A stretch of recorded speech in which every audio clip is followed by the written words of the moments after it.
Hey guys, it is Tristan with Nerdettes Newsstand, and we have some wonderful things to share today. This is coming from the San Sebastian Film Festival. If you guys know, we talked about this in a previous video. Johnny got like a lifetime achievement award. There was a bunch of people that came out and were like, "Oh, how can you have him there? He's such a terrible person. It's a bad representation." Yeah, no, it didn't work. It didn't work anyway. And it has been glorious to see this. It's constantly getting attention. It's doing great for his name in the media. And he has a few things I want to share that he said. There's one that I actually have a video of, and then an article from Deadline I will link in the pinned comment if you want to read the original. But of course, if you are new to the channel and enjoy this type of content, make sure you hit subscribe. Leave me a like. Let me know down below what your thoughts are on not only Johnny finally feeling safe. Yes, he said he finally feels safe. But he also has a bit to say about cancel culture. And I find it very interesting and very, very, accurate. So let's take a look at the video first, because I think that is the more important one, because the other one is just quotes, and it's definitely worth taking a listen to. It's about 2 minutes long. I'm going to stop it a couple times, but I want you to get the gist of what he is saying. Now, he is going to start off with that safe quote, so make sure you are listening. Do I feel safe myself? Yeah, I do. I do now.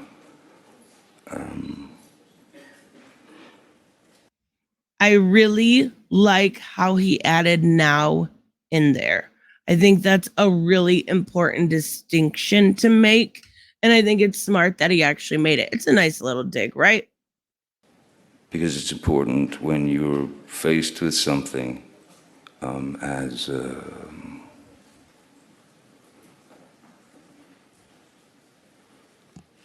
mind-bogglingly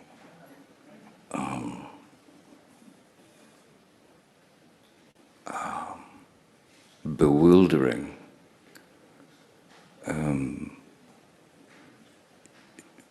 That sort of thing hits you from many, many angles. First is, what? What?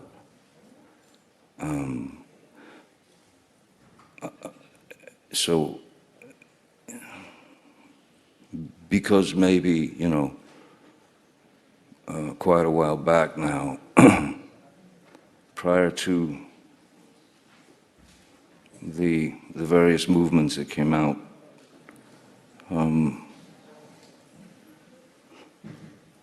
a couple with, I'm sure, the best of intentions. However,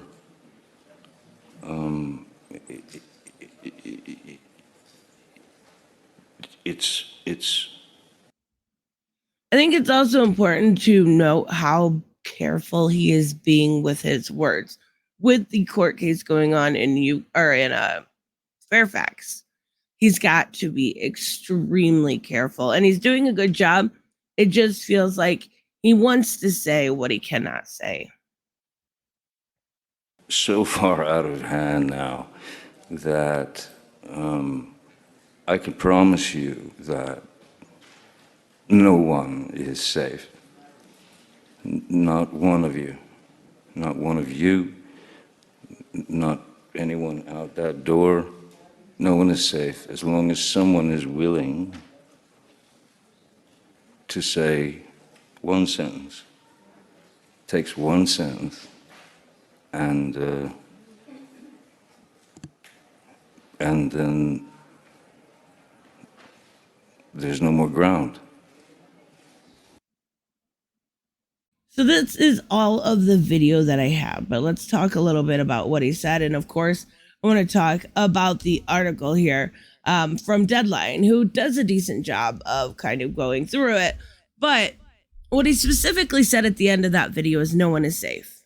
Now, we didn't get the end of that quote, unfortunately. Everything has gotten so far out of hand. We see this done time and time and time again. It doesn't matter that you are human and imperfect, just like me, just like your neighbor, and just like Johnny. This cancel culture has got out of hand.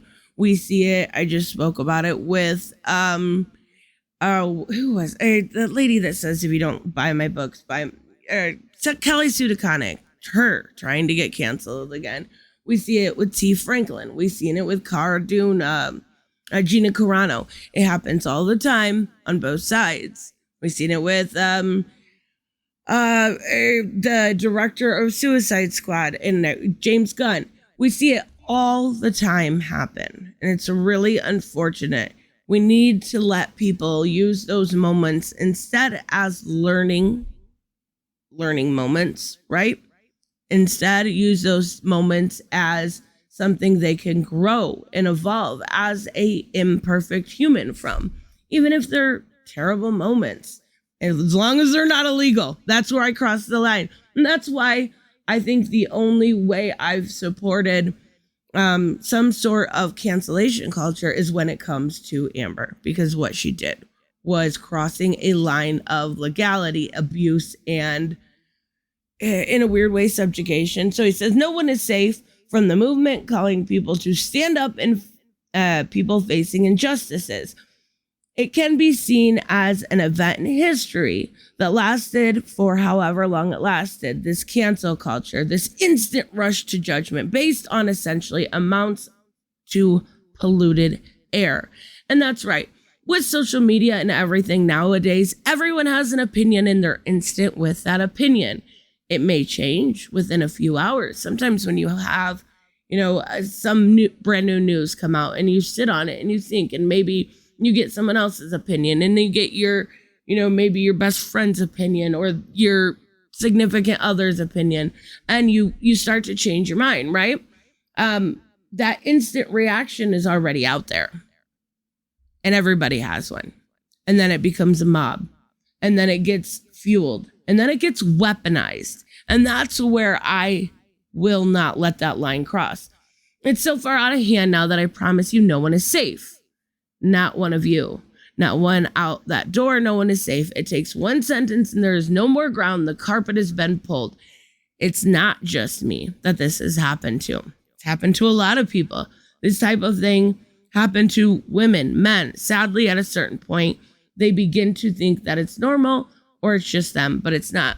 I think a better way to, if you're somebody that generally participates in this cancel culture, instead of weaponizing your ideas or opinions, like I said, you should let them grow, but of course, always use your wallet. Usually the market will decide. So he goes on, he says, it doesn't matter if a judgment per se has taken some artistic license when there is injustice, whether or not it's against you or someone you love or someone you believe in. Stand up, don't sit down, because they need you. Think that, what is that famous saying? I'd rather die standing up or something than die on my knees, right? But it's the point of the sentence. You need to fight for what you believe in. And unfortunately, everybody is just fighting, not for what they believe in, for attention. He said that he was a little bit worried that his presence would offend people. He didn't want to offend anyone. He's being a empathetic human being, even though it's silly. It's about him. He's still being that person. And that's because of all those people speaking out against the film festival. He says, I haven't done anything. I just make movies. Hollywood is certainly not what it used to be. The studio system, the grudge matches. That's important. The pandemonium and chaos of cinematic release to streaming. In this, it's a case of no matter what, I'm going to get mine. That's where these people are coming from. And I also think when I say, grudge matches, it has gotten to a point where on social media, it's I want to get a gotcha, so I'm going to get those SJWs, or I want to get a gotcha, so I'm going to get those man babies. It's a grudge match. And that's really unfortunate. They realize they're just as disposable as I am, some more so. large corporations take control of these things, as someone who takes part in the creation of cinema, how much more formula do we need for the likes of studios? How much more condensation, not condensation. I can't say the word. You know what I mean. Do we need, as audience? I think that Hollywood has grotesquely underestimated the audience. And I agree on a lot of that. I do agree. It's become an adoption of reboots upon a lot of lazy writing and changing something for the fact of a gender or a sexuality instead of changing something organically. And there is a lot of organic change. I'm not saying that, and I'm not against representation. I think that's pretty clear.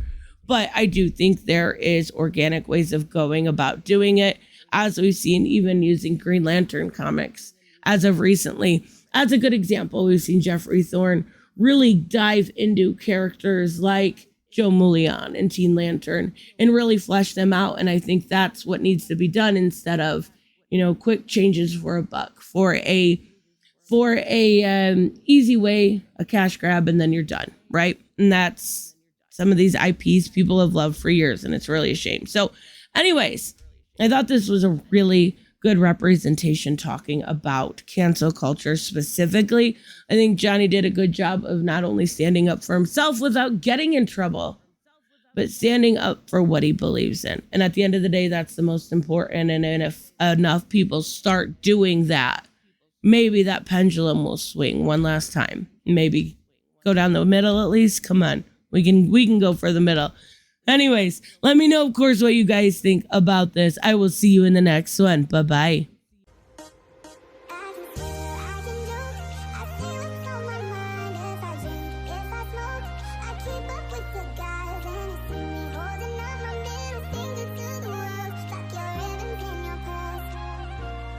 I'm not just a